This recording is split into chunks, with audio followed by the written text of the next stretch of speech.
I feel that spirituality is, or rather religiousness is misconceptualized as spirituality in the current time.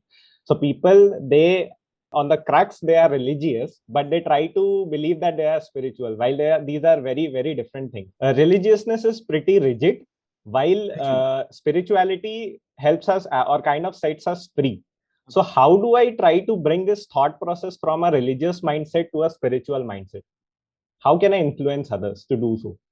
Or is it even required, or can they religion as it is commonly practiced is very outward looking. Very, very outward looking. How it looks at others, it looks at the past, it looks at practices, and it says, I will do all those things. It looks at particular books. It looks at everything outside of the looker. It need not be like that. Religion, in its classical definition, is not this.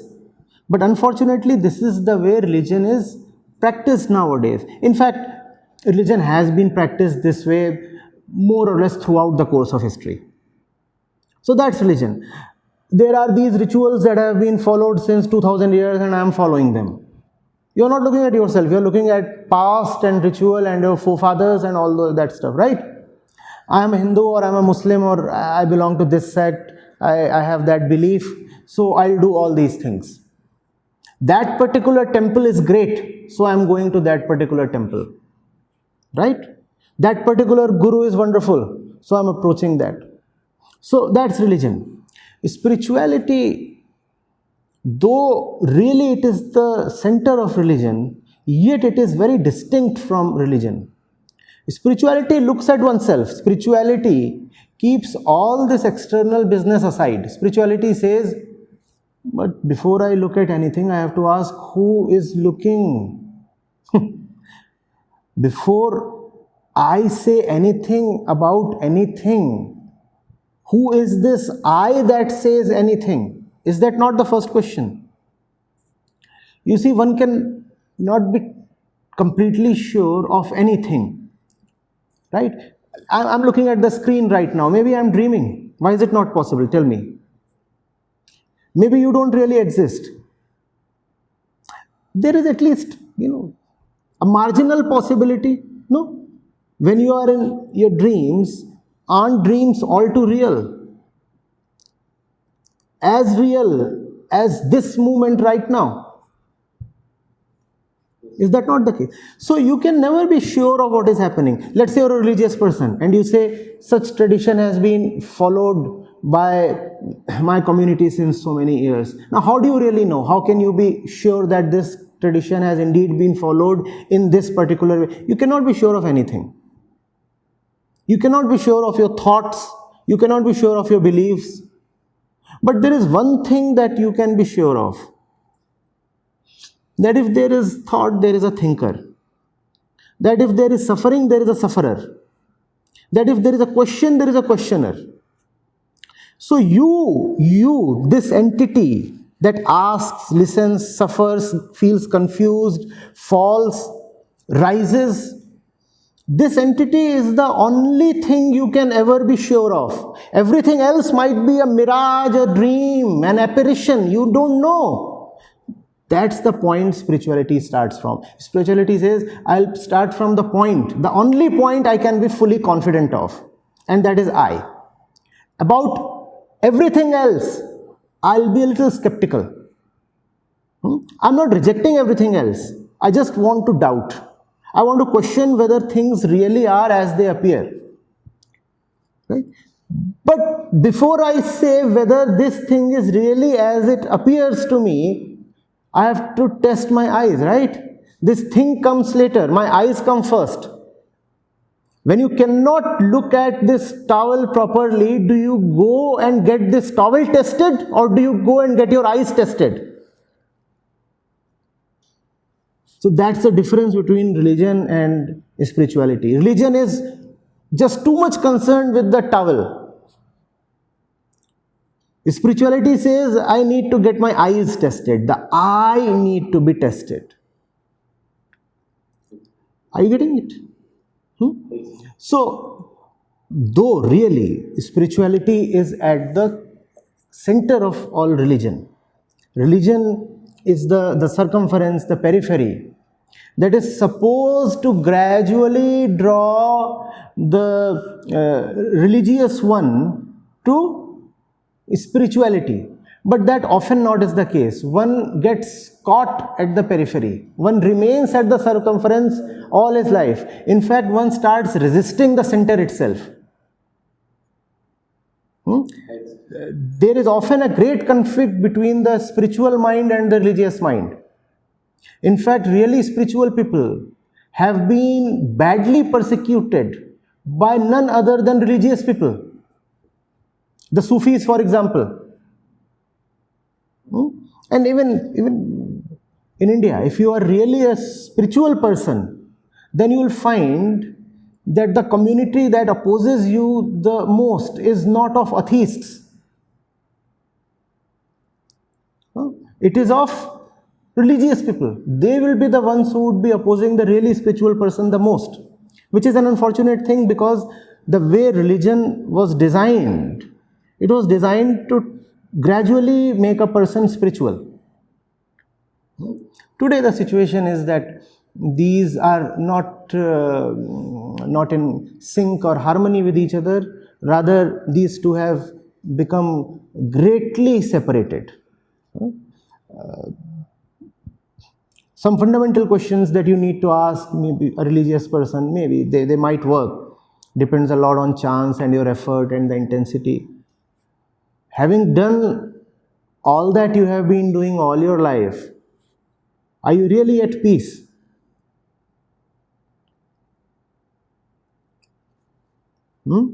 Because that's the only thing that you want, no? You say, if you are at peace, do you really need to follow any religious practices? If you are joyful, then the ultimate has already been achieved. Then do you really need to remember and chant verses? You don't, right? So have you really achieved something? In the moment of your crisis, does your religious practice really help you? Do your beliefs really stand the scrutiny of time and circumstances? Right? But there has to be a sharp and smart occasion to do all those things. As they say, strike the iron when it is hot. So it is only at certain opportune times that you can ask these questions. Otherwise, usually the traditionally religious mind is just too unavailable to any kind of inquiry. After listening to all this conversation, I had a very basic question. And when it comes to the religion versus spirituality debate. So when it comes to religion, we can say that who created us? There is a question. So religious people will say God created us. There is someone who is up there, he created us, like that. But what is the real answer for that in spirituality? And again, why are we here? What are we doing here?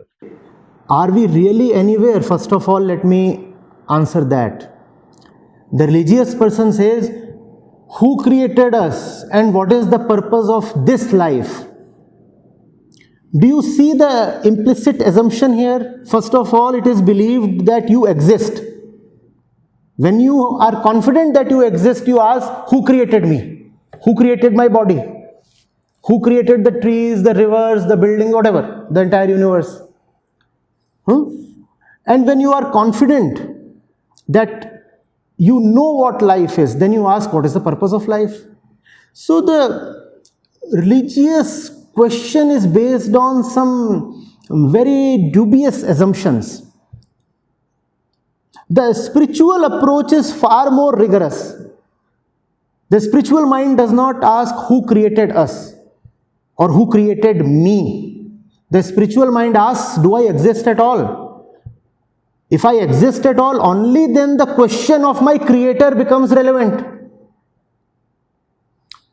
For the creator to be there, first of all, there has to be the creation, right? Now you do not know for sure whether even the creation exists at all, or it exists in the way you think it does.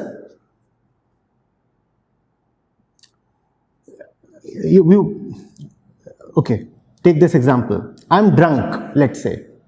And I ask, who created these 8 fingers? I'm drunk and I'm asking, who created these 8 fingers? Now, should I answer this question, or should I first look at my own state? The religious mind does not understand that it is drunk and is asking about the fingers that do not exist at all. Does the world even exist in the way you think it does? In your life, has anything ever been, even one single thing ever been the way you have thought it is? Are even your parents really the way you take them to be?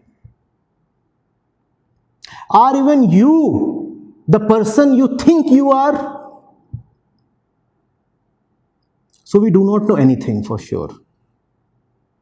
When we do not know anything, then we have to focus on the knower. Let me first of all look at the knower, correct him, liberate him, purify him. Only then I am entitled to talk about anything else. Otherwise, I am taking undue liberties. The 8th finger. And when nobody is able to tell me who made the 8th finger, then I come up with a story. One day, God, after his lunch, was in a particularly bad mood. So he called his pet dog, clipped his tail, and with the tail he made my 8th finger. And religious literature is agog with such stories, is it not? This happened, that happened, then God did this, then God did that, and finally man was made. Spirituality does not live in stories. Spirituality is extremely rigorous. Very, very rigorous. It is more scientific than science itself. It says, wait. Before I answer the question, may I please ask who is questioning? It starts from there. And believe me, it ends there as well. It is so rigorous. It has no scope for entertainment. It does not allow you to roam astray and talk about this and that.